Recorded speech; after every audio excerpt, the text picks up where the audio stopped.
What is going on, everybody? This is Hufty, back with my Hufty 2.0 mock draft. With this mock draft, I have a trade in my draft. I'm actually not gonna be doing a trade in this draft. I'm gonna be just simulating a trade between the Bears and the Commanders. But they're actually just gonna be pretty much just staying with the same pick. But I'm gonna have the Commanders trading to pick 1, and I'm going to have the Bears trading back to pick 2. I could see them moving back to 3 or 4, possibly taking, the Bears could go QB, they could go Marvin Harrison, Malik Neighbors, Drake May, Caleb Williams. I could see them taking any of the top 4 or the top 5. Maybe they could go Brock Bowers. I don't know. That's definitely the least likely. But we're gonna start off this mock draft. I'm gonna go ahead and start it. My first pick, the Chicago Bears are gonna be taking the receiver of the future. This is who I took last mock draft. I sent Marvin Harrison to the Bears, who then again I could see Marvin Harrison going 3. I could see Marvin Harrison going 4. Probably 4 is probably the lowest spot that I have him at. But I'm going to have Marvin Harrison going to the Chicago Bears. I definitely could see the Bears stick out with Fields one more year, give him the receiver that he needs, and send Marvin Harrison to Chicago. And then with this Commanders pick that is technically pick 1, I'm going to have Caleb Williams heading to the Washington Commanders. He stays in the maroon and yellow. I think Caleb Williams fits better with a team that doesn't have that good of an O-line. He's like a Patrick Mahomes type playmaker. He's like a Lamar Jackson improviser type player. Like, he can do things when he's not stuck in the pocket, which a lot of teams like. And then at the 3, which I think is consensus, I think the Patriots are going to be selecting Drake May. I feel like he just fits in their offense. He's a stand-up throw at QB, but I do think his rushing attack is very underrated. But I do think the Patriots are going to select Drake May at the 103 of this first round. And then the Arizona Cardinals are going to be selecting Malik Neighbors. I wish I could see like a simulation where Malik Neighbors goes above Marvin Harrison, because I think he is an incredible playmaker and he's going to do some damage in the NFL. Malik Neighbors heading to the Arizona Cardinals, helping out Hollywood Brown, helping out Kyler. Who knows what they're going to do with Kyler this year. But then we are at pick 5, which I'm going to be having the Los Angeles Chargers take Brock Bowers. Brock is going to come alongside Jim Harbaugh, new additions. Mike Williams is going to be coming off a torn ACL. Austin Eckler's a free agent. Keenan Allen's coming back. Herbert's coming back. I think this could definitely be a high-powered offense if they can get their defense squared away, but I don't have them taking defense in the first round. And then here are the Giants. Here's like one of my unorthodox picks. I'm going to have the Giants taking Jaden Daniels. I definitely could see Jaden Daniels going, like, I could see it going Caleb Williams, Drake May, Jaden Daniels, like 1, 2, 3, just like that. I could definitely see that happening, but I think Jaden Daniels is just such a good fit with the Giants. So I'm going to have the Giants selecting Jaden Daniels, Heisman winner, true playmaker. He's definitely a true playmaker at heart. And then the Titans here, like, they could definitely go, tackle. I believe Joe Alt is going to slide a decent amount in this draft. I'm going to have the Titans taking Romo Duns. Maybe this is a reach for them. Maybe there is, a better selection for them. But I'm going to have the Titans taking Romo Duns to work alongside D-Hop. D-Hop can be a mentor. Then they also have Treylon Burks. They have Kyle Phillips.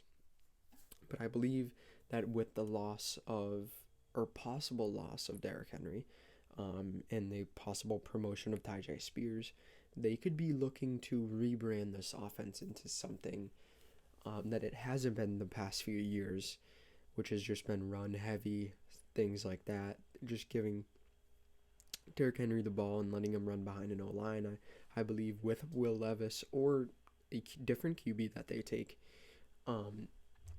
And now Rome O'Dunn's. I believe they could start a new spread offense. Tyjae Spears is an incredible 3-down back. We saw that this year a lot. We saw that this year like an incredible amount. I believe the Atlanta Falcons at the 108. They're gonna take Rome O'Dunn's if he's available. I could see them taking Jaden Daniels if he is available. I don't see like a scenario where he's available at pick 8, but at pick 8 I'm gonna have the Atlanta Falcons selecting Dallas Turner. I could probably see them taking a tackle, but they do have a pretty good O-line. Like their O-line is definitely among the top side of the NFL. So yeah, with this pick, they're going to be selecting Dallas Turner, beef up the D-line. Hopefully their new QB can develop Kyle Pitts. Don't know what they're going to do with the QB situation that they have. Possibly with that, I'll show you guys a few picks. I could see them taking Bo Nix. I could see them taking Michael Penix. Not McCarthy that early.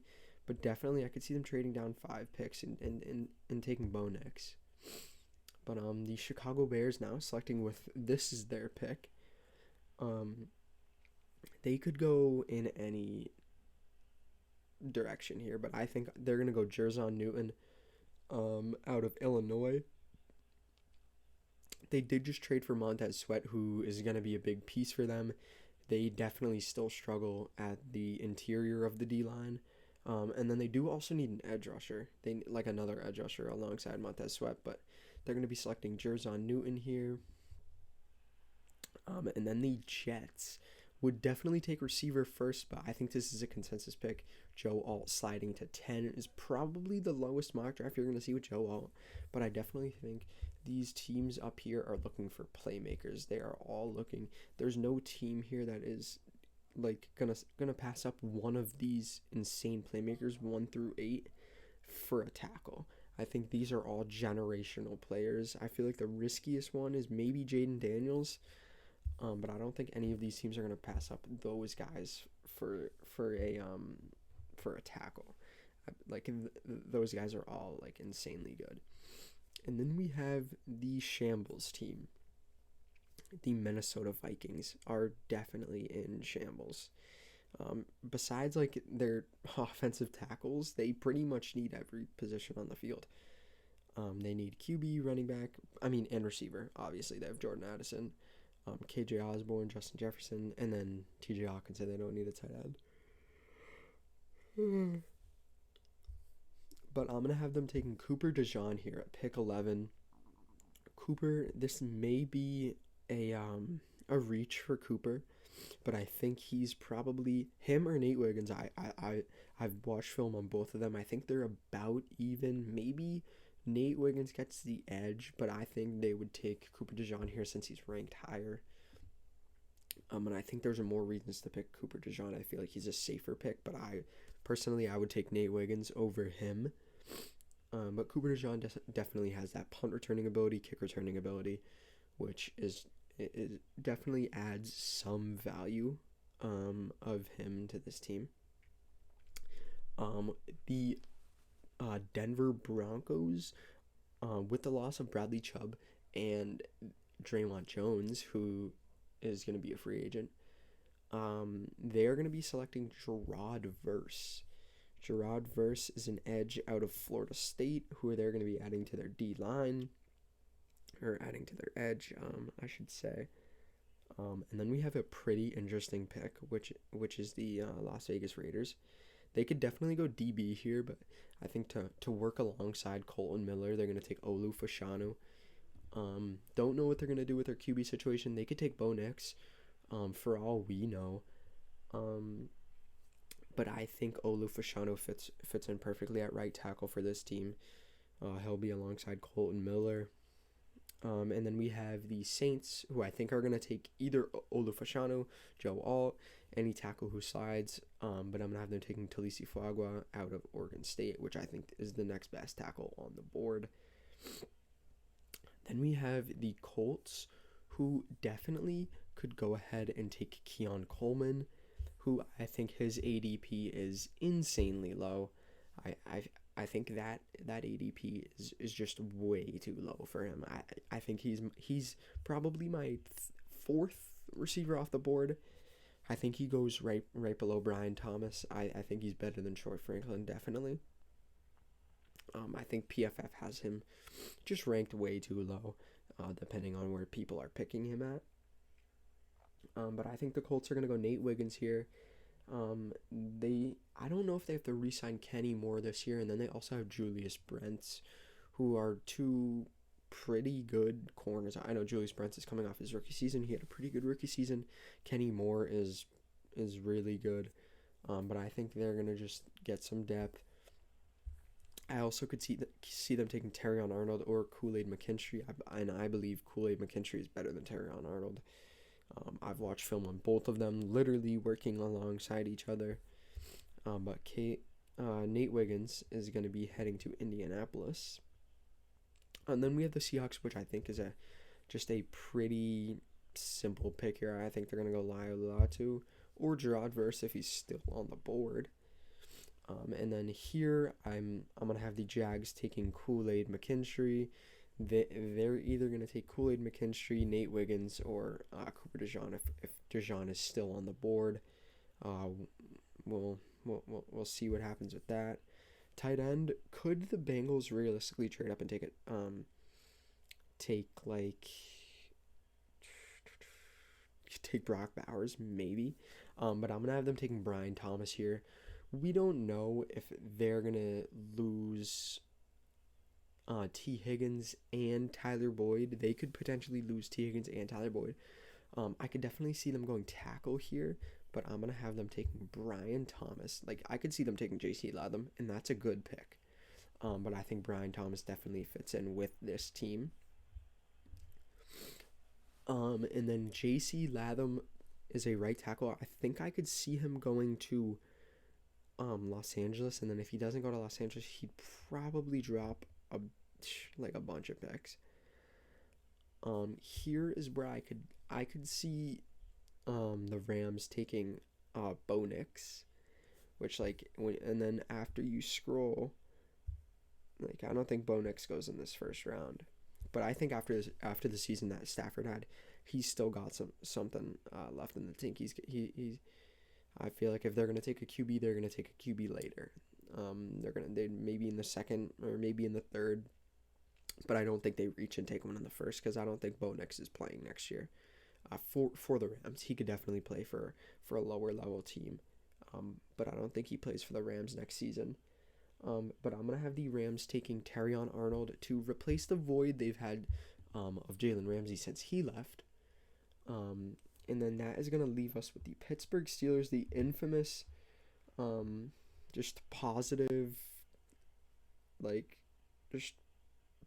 record team, I could say. I think they could definitely trade back, or they could take Ennis Rakestraw, but I'm going to have them taking J.C. Latham. I haven't seen too good of tackle play from the Steelers from what I've watched for the mock drafts. So I'm going to have them taking J.C. Latham. I could definitely see them taking Amarius Mims. They could reach and take Amarius Mims or J.C. Latham, whoever they think is better. But then I think the Dolphins' next pick is whoever they don't take tackle-wise. So I'm going to have the Dolphins taking Amarius Mims. And then the Eagles definitely need linebackers and DBs.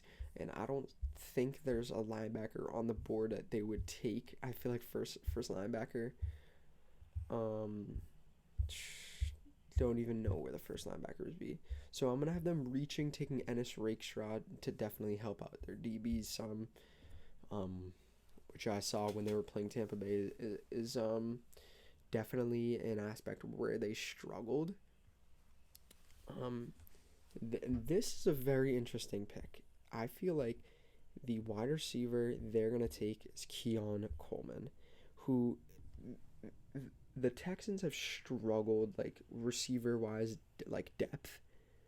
Um, not depth in a sense, but their receivers get injured a lot, and they've had injury problems. And like, I would take Keon Coleman over Noah Brown, over John Mechie, like players like that. And then they have Tank Dell, who is your slot, your deep threat, your catching traffic, he's everything. Nico Collins, your go up and get a receiver. I think their offense could be really scary next year with Keon Coleman. I could also see them taking who could they take? They could take Byron Murphy. I could definitely see them reaching on Byron Murphy there. But most people are saying Byron Murphy goes pick 35, which definitely, I mean, could happen.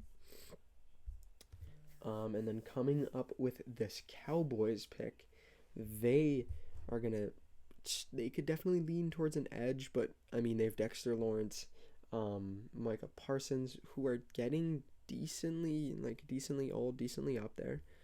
Not Micah Parsons, Dexter Lawrence. They could definitely go safety. They could go corner. Like, really, if I was the Texans, I'd probably go Byron Murphy here. But then again, that's probably a reach. If I was them, I'd probably take Leonard Taylor, who I think is faster, stronger, and just a better player than Byron Murphy. I've watched a lot of film on Leonard Taylor, and that's why I have him slipping like in the pick like 22, pick 24 for these teams who are selecting. Yeah, so I am actually gonna have them taking Leonard Taylor here. You can hate, you can say that's a reach, but that's just who I see them taking. I think Leonard Taylor definitely fits like up to these team standards. And then we have the Green Bay Packers, who are like an interesting team, who definitely need edge rushers. Since they lost Darius Smith to Minnesota, I'm gonna have them taking Braylon Trice here, which I think is a pretty no brainer pick. And then this is where I'm gonna have Bo Nix going. I think Bo Nix can definitely fit into this offense. They're losing Baker Mayfield this season unless they resign him. Yeah, Bo Nix to Tampa Bay, going cross country from Oregon. I could definitely see them taking Michael Penix as well. They definitely could. Excuse me. And then we head to the Cardinals, who did just take Malik Neighbors at pick 4. They're gonna take Chris Braswell, best edge rusher on the board after Braylon Trice. If Trice is still on the board, they would definitely take him. And then here, I'm gonna have the Bills taking Jordan Morgan. They definitely need some O-line help behind Dean Dawkins. They're losing Mitch Morse to free agency. Could they go interior? Maybe. I don't know. The Lions had really good like guard, center, O-line, and D-line play. Like they were all set. But I'm gonna have the Lions taking Troy Franklin here. I think after Amon-Ra, that receiving core kind of just drops off. So I think Troy Franklin can definitely help them out some. If Keon Coleman is still on the board, I could definitely have them taking Keon Coleman, or I could have them taking Ladd McConkey out of Georgia.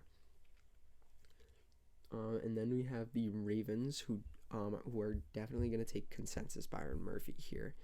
I don't think there's too many players who fit with them besides Kamari Lassiter, who I might actually have them taking. Troy Fautanu is a player I could see that drops like within the top 25. I'm actually going to have them taking Kamari Lassiter to help out their DBs. And then we go to the Chiefs, who desperately need receivers, and I'm going to have them taking Devontae Walker, who I think is more skilled than Ladd McConkey. And then last pick, we're going to be having the San Francisco 49ers select Troy Fautanu to sit behind. Troy Fautanu is going to be sitting behind Trent Williams, who doesn't have many years left on his contract.